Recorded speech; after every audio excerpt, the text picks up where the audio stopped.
All right. Hello and welcome Cool. to the San Francisco Shorts Film Festival.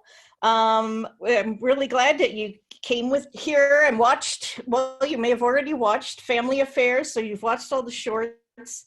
And we were lucky enough to have three of our directors join us for a Zoom Q&A. So I'm going to have them introduce who they are and what their film is, so you can put a picture to their face. Go ahead. Gus, maybe you want to start. Okay, okay, great.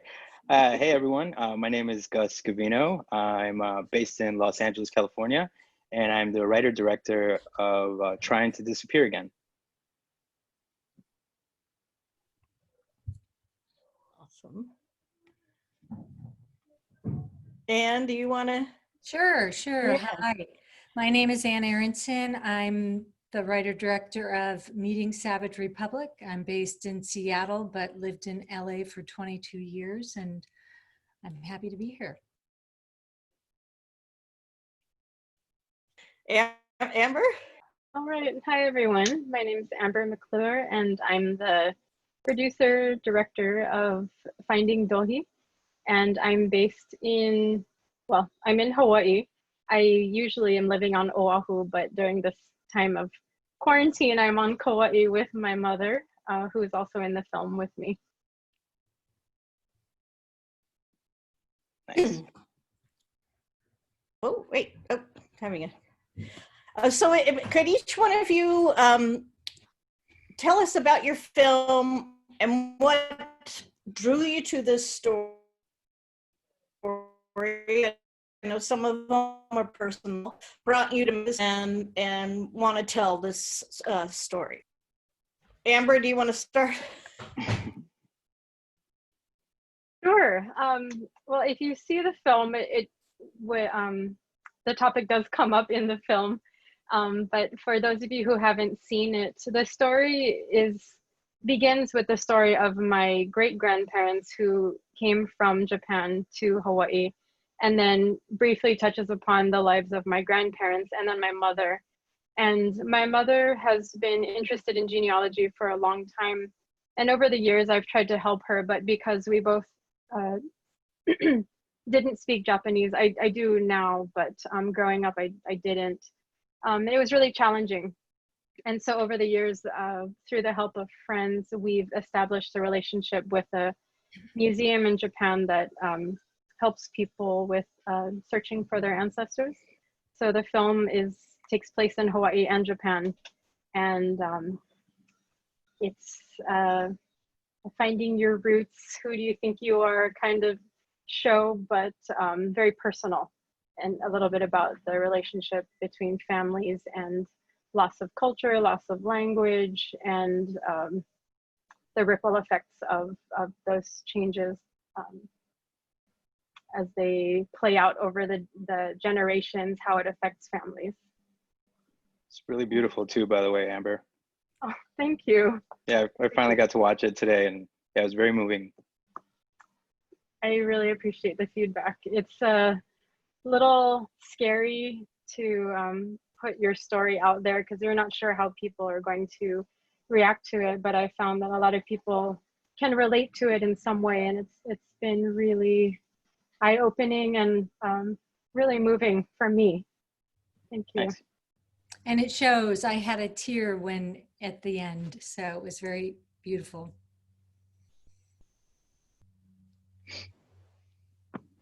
Thank you, Anne.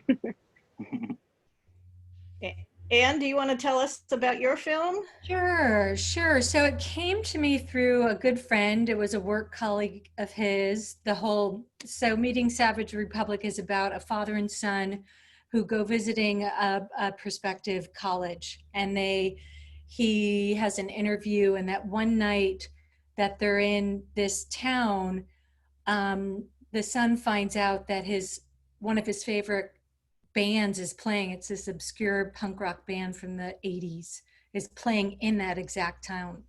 And so it's about this serendipitous meeting.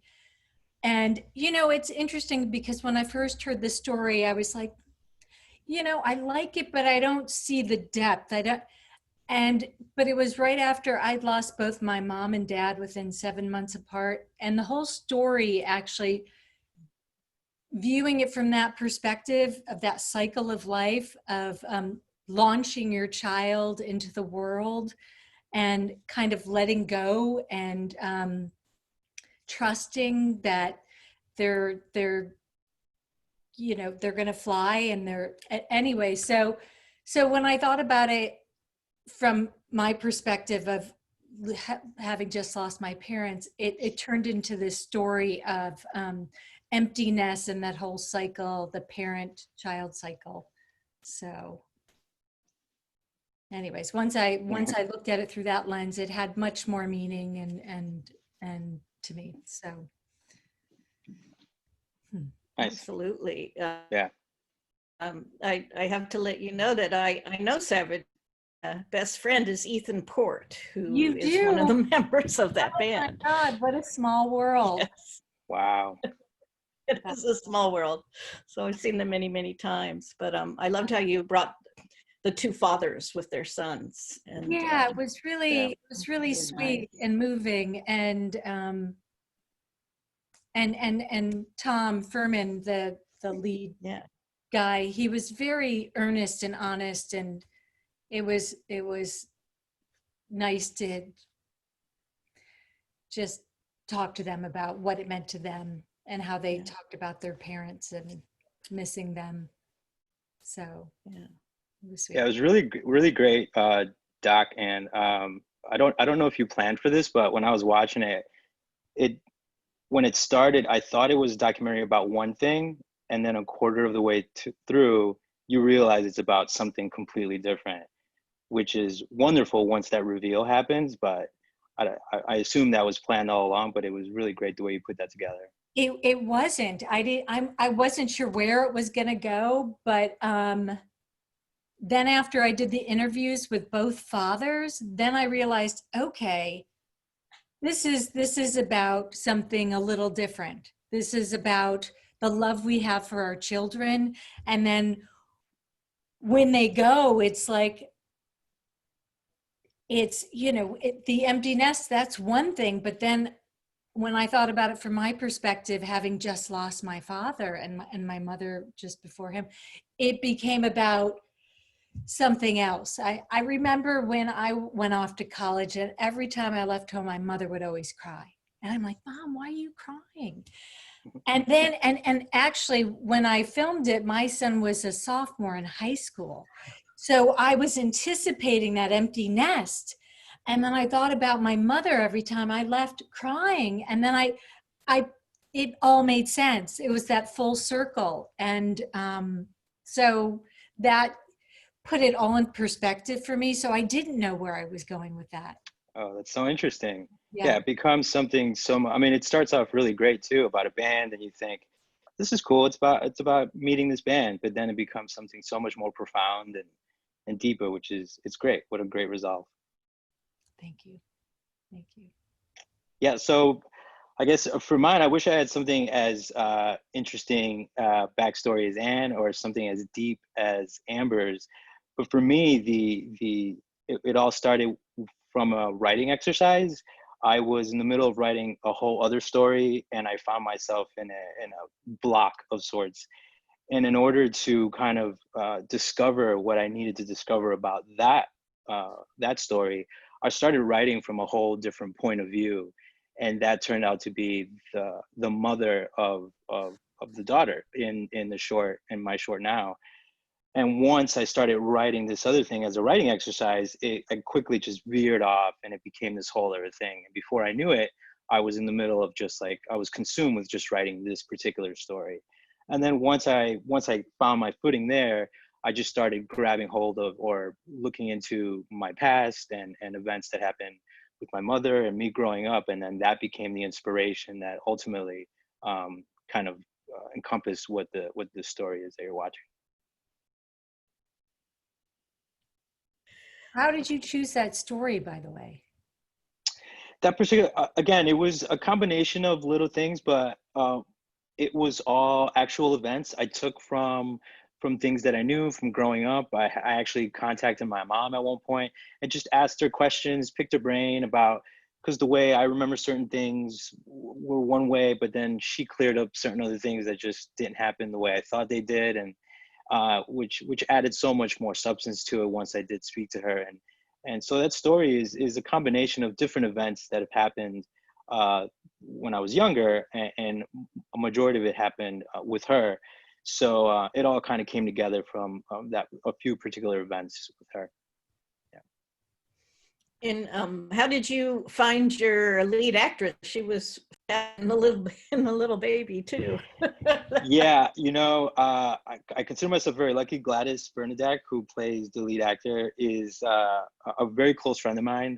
She's a dear friend of mine. It's like family to me. And I never thought of her really for the part. She has no traditional acting, no acting experience like traditional wise, but I knew she kind of had it in her. And once the script was finalized, I saw her one day and it just kind of dawned on me that she could play the part.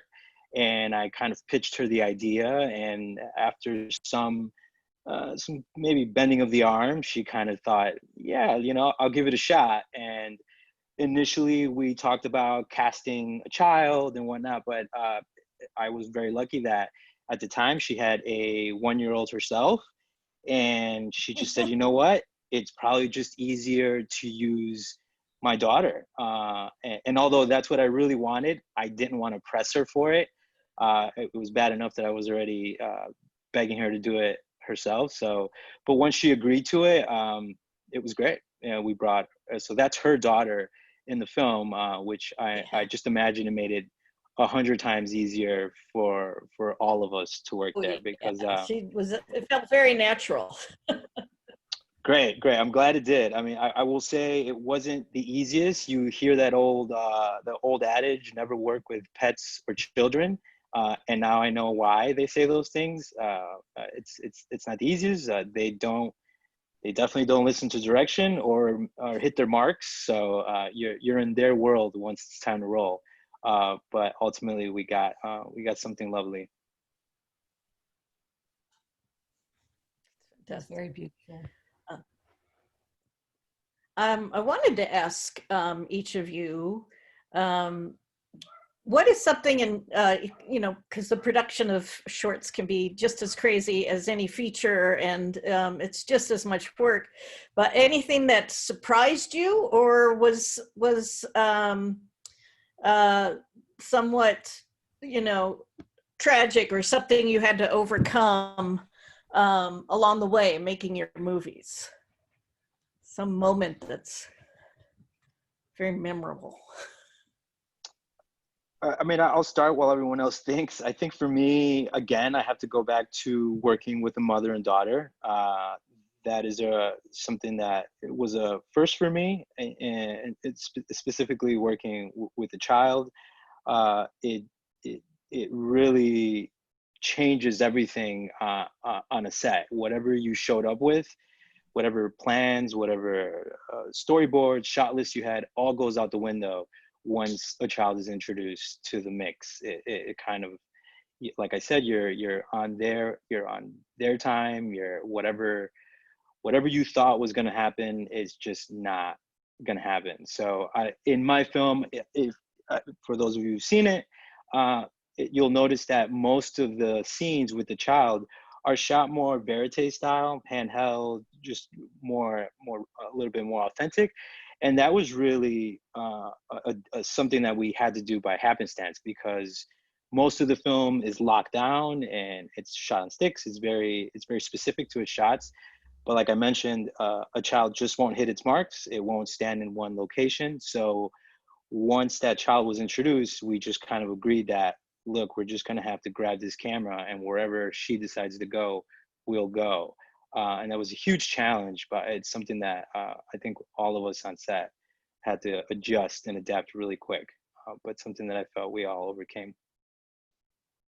I could sense that at the beach too. I'm sure you were having the same feeling the mom was. I just lay down, just sleep. Yeah, absolutely. As you can imagine, once you go outside, then now you're dealing with external elements too. One thing is to shoot indoors where you can control certain things, but then once you go outside, now you're dealing with the elements as well as a 1-year-old. So that just piles on the effect. But yeah.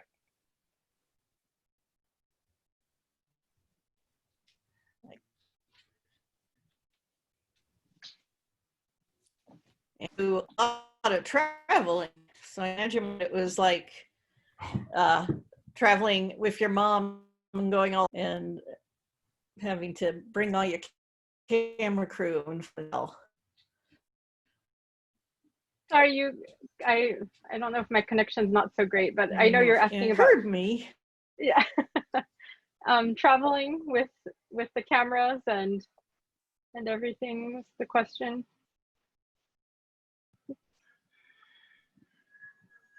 Can you guys hear me? I can hear you, Amber. Oh, I think okay. I think they're breaking up in San Francisco. Yeah, okay. Oh no. Did we lose them? I think they switched hosts.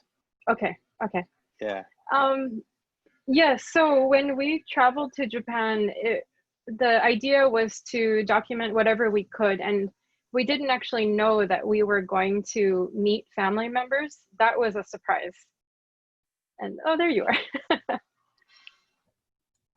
Yeah, I think she's still frozen. Okay. Oh, all right.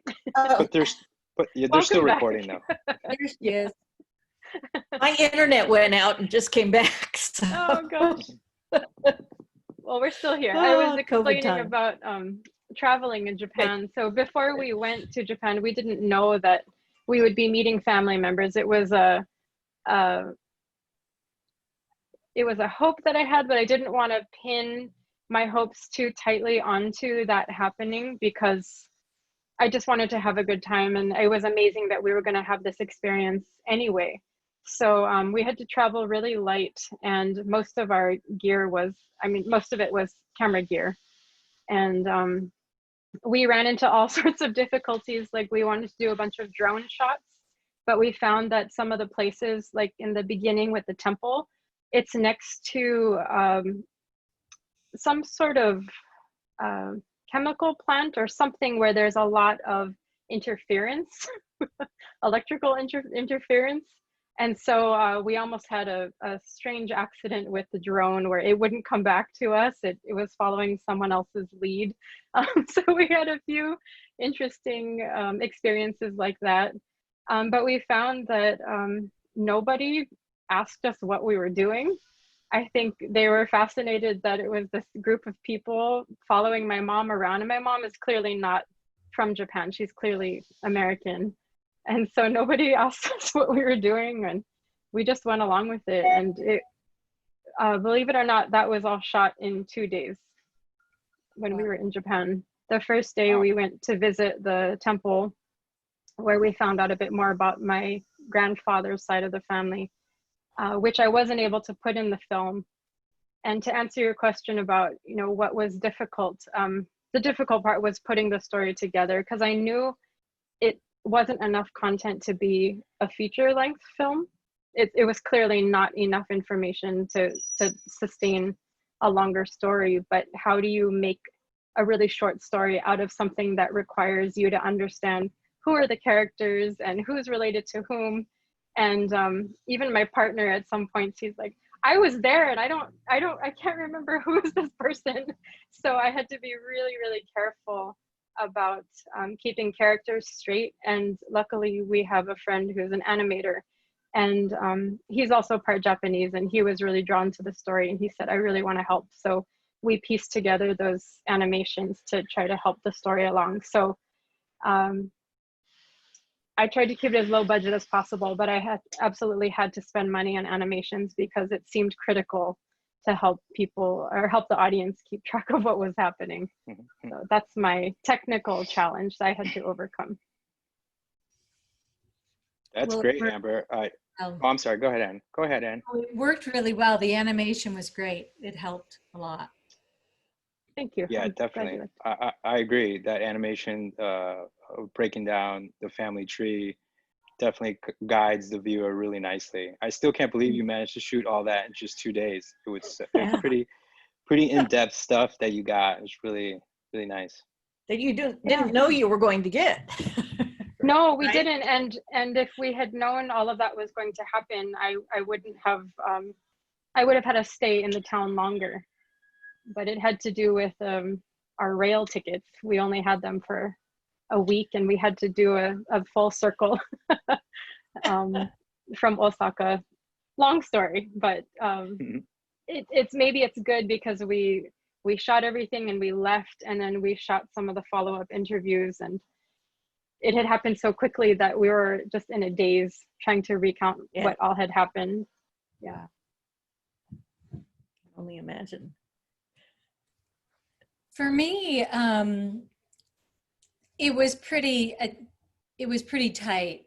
I used footage that the father of the college student, or the soon-to-be college student, he had taken video and photographs, so I was able to use that video. I videotaped all the interviews. So there weren't any challenges with production, but I guess I needed to kind of step away from the project to figure out how to tie it up at the end. So I that was where my challenge was, just wrapping up the film in a way that was satisfying to an audience member. So that was my biggest challenge, I think. Have they seen the film? What? Have they seen the film? But yes, they have, and they all thought it was very touching. So I bet the son was probably hoping for a more rock and roll thing. And, an 18, 19-year-old probably be happier with something like that. But anyway, I thought this was the best version of it. So I agree with Gus. Yeah, that it shifted, and I really appreciated the message. And one thing I wanted to add is my dad passed during the edit of the film. I have a tribute to him at the end. And it was really tough for me to finish. I had to take a lot of breaks, and it was really, really tough. But what stood out to me the most about your story were the relationships between a parent and child, or specifically a father and son. And that was really, really moving. And I feel like for your main character, he will always have this documentation of his relationship with his dad. And it was also really fun because I know a lot of us think about our teen idols, or whatever you want to call them, and what happened to them, and they're real people, and they have families, and they have loves and losses. And I found that to be really neat, kind of peeling back the curtain, like what happens. Yeah, no, real life happens. He was so earnest about and honest about his story. It was really nice to hear. You don't always hear that side of it unless something goes really wrong and it's really happens in the public side, the public eye. So it was nice of him to be so candid.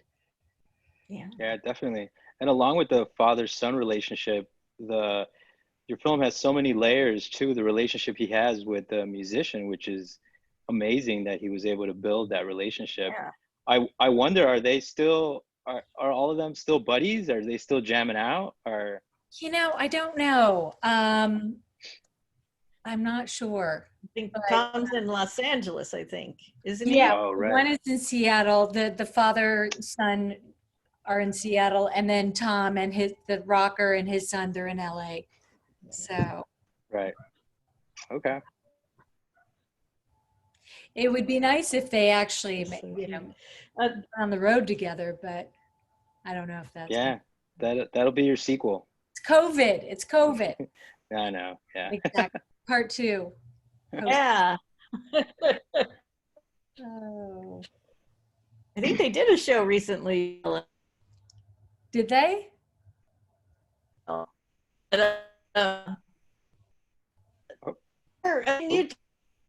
mother has seen the film, but I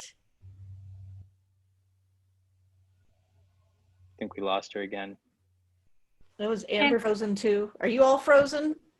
No. You're Just not you. frozen. Oh wait, my internet. It's me. We could hear you. Your picture's just frozen, it seems like. In a non-compromising way. Yeah. And your audio is not working now. Okay, yeah. They're still recording though. I will say one thing, Amber, since they're still recording, I definitely learned a lot also from your documentary, aside from you telling the story of your family, which was beautiful, just like the part of assimilating to the culture and the Japanese culture, losing a little bit of their identity once they were in Hawaii, and just the imagery of the signs going down and signs going back up in English and pulling all that stuff. That's kind of, it's incredibly remarkable. That's part of history I definitely didn't know about. So that was great insight there to get. So it made the story that much more bittersweet once it all concluded. It's beautiful. Yeah, no, it was really nice. I mean, most of us are immigrants here, except for the Native Americans. So it's nice to hear those stories. And you learn about history. Like I didn't know that's what happened back then. And it's a beautiful story. And I think it's so important right now with what's going on in this country. And it made me want to add. My father used to tell me his story, but I don't know my mother's side of the family, and I've wanted to learn more about that, and I should do it soon before too late. Yeah, and I'm glad you said that, because I felt what helped me finish the film was this thought that, you know, the few people I'd shown it to really responded to it, and I thought, I really want this to be a conversation tool or conversation starter for people for whatever they want to find out in their life. I've shown it to some people who don't know who their maybe their birth families are, or hello. So whatever you may be looking for in your life, maybe it'll make you feel like, oh, maybe it's possible. And for my dad's side of the family, I'd always known a bit more about them. They're mostly from Scotland and Ireland. And I was able to go to Scotland last year, and I found nothing. But what I found was the process of learning made me feel so much more connected to my family. And sometimes it's the search and the learning is just as meaningful. You don't have to necessarily find the names or find the people like we did in our film. So I don't want it to be discouraging and have people think, oh, well, we probably won't find cousins like we did. But in my experience on my dad's side, just that journey itself was really, really enriching. And I met some new friends, and I've decided to pursue a genealogy as a hobby and a way to help people. So I'm glad you said that, and I encourage you to learn what you can. That's great. Yeah. That's wonderful. Sorry, my internet keeps going in and out. It's totally okay, because we see that the recording's still going, so we just take it upon ourselves to chit chat and get to know each other a little bit more. It's been great. Which we probably lost her again. Oh no. She's in the tech town too. Great. I don't know when we'll get her again. Oh, there you are. Film. There you are. Now, Love to know what you guys are doing next. Staying put.